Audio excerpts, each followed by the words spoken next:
23 जनवरी को रेडियो जनखबर के 45वें अंक में आपका स्वागत है। पहले सुर्खियां। जम्मू कश्मीर के कठुआ से आगे बढ़ी भारत जोड़ो यात्रा, संजय राउत समेत वरिष्ठ नेता हुए शामिल। नई रिपोर्ट के अनुसार शिक्षा की हालत हुई खराब, बच्चों को नहीं आता भाग और घटाव। बीबीसी के अनुसार ब्रिटेन सरकार की गोपनीय जांच में गुजरात दंगों के लिए मोदी पाए गए थे जिम्मेदार। अपनी समलैंगिक पहचान स्वीकारने वाले सौरभ कृपाल की कॉलेजियम ने फिर की नियुक्ति की सिफारिश।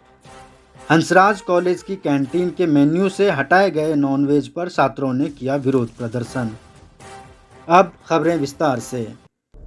कांग्रेस के वरिष्ठ नेता राहुल गांधी ने सर्दी के मौसम की बारिश के बीच शुक्रवार को जम्मू कश्मीर के कठुआ जिले में हटली मोड़ से पार्टी की भारत जोड़ो यात्रा फिर शुरू की, जिसमें शिवसेना के संजय राउत सहित कई बड़े नेता शामिल हुए। तमिलनाडु के कन्याकुमारी से 7 सितंबर को शुरू हुई भारत जोड़ो यात्रा 30 जनवरी को श्रीनगर में संपन्न होगी, जहां राहुल गांधी जम्मू कश्मीर की ग्रीष्मकालीन राजधानी में राष्ट्रीय ध्वज फहराएंगे। शिवसेना के संजय राउत ने कहा, मैं अपनी पार्टी की ओर से यात्रा में शामिल होने आया हूं। देश में माहौल तेजी से बदल रहा है और मैं राहुल को वास्तविक मुद्दों पर आवाज़ उठाने वाले नेता के रूप में देख रहा हूं। उन्होंने कहा, जिस तरह से लोग इस यात्रा से जुड़ रहे हैं, यह दिल को छू लेने वाला है।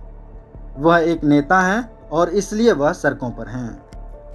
एसर यानी annual states of education report 2023 के आने के बाद एक बार फिर शिक्षा व्यवस्था पर कई प्रश्न चिन्ह लग गए हैं।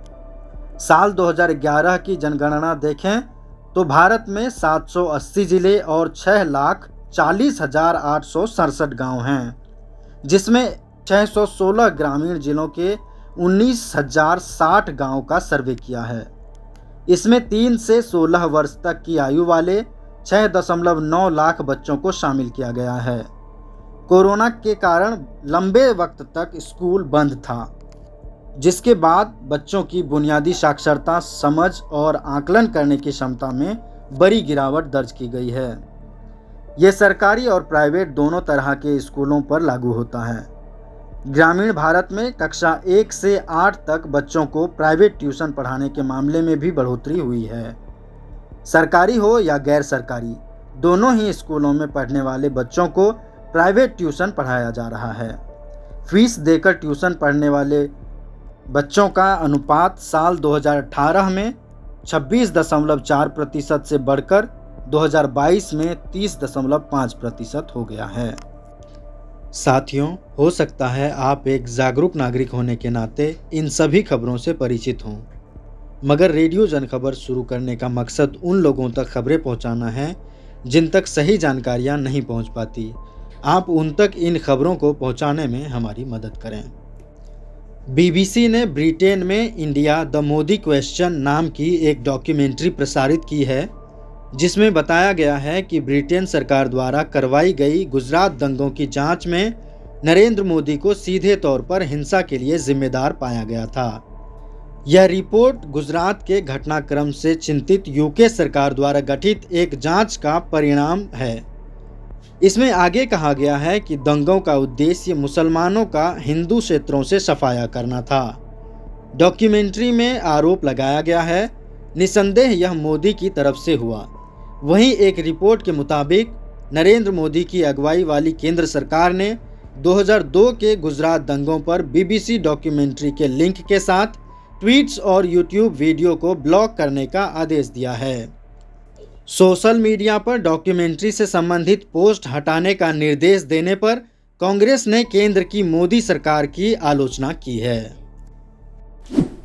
सुप्रीम कोर्ट के कॉलेजियम ने अपनी समलैंगिक पहचान खुले तौर पर स्वीकार करने वाले वरिष्ठ अधिवक्ता सौरभ कृपाल को दिल्ली हाई कोर्ट का न्यायाधीश नियुक्त करने की 11 नवंबर 2021 की अपनी सिफारिश को दोहराया है। कॉलेजियम ने केंद्र की इस दलील को खारिज किया है कि भारत में समलैंगिकता को अपराध की श्रेणी से बाहर कर दिया गया है, लेकिन समलैंगिक विवाह को अब भी मान्यता नहीं है।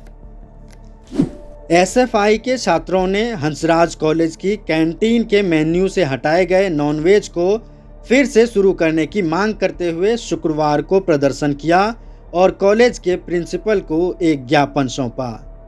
एसएफआई से जुड़े छात्रों का कहना है कि अंदर जय श्री राम के नारे लग रहे हैं, भारत छोड़ो के नारे लग रहे हैं।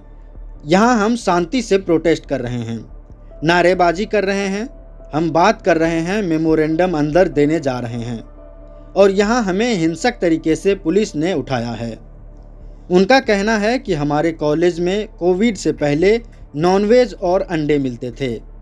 हिरासत में लिए गए एक छात्र ने न्यूज़ क्लिक से कहा है कि हंसराज में नॉनवेज को बैन कर दिया गया है। कितने भी प्रतिशत छात्र वेज खाएं या नॉनवेज, ये उनका अधिकार है, ये उनका मन है। कॉलेज का भगवाकरण किया जा रहा है। हंसराज कॉलेज धर्म के आधार पर नहीं चल सकता। ये देश धर्मनिरपेक्ष है। इसी के साथ इस अंक के समाचार समाप्त। अगले अंक के समाचार के लिए मिलेंगे गुरुवार को।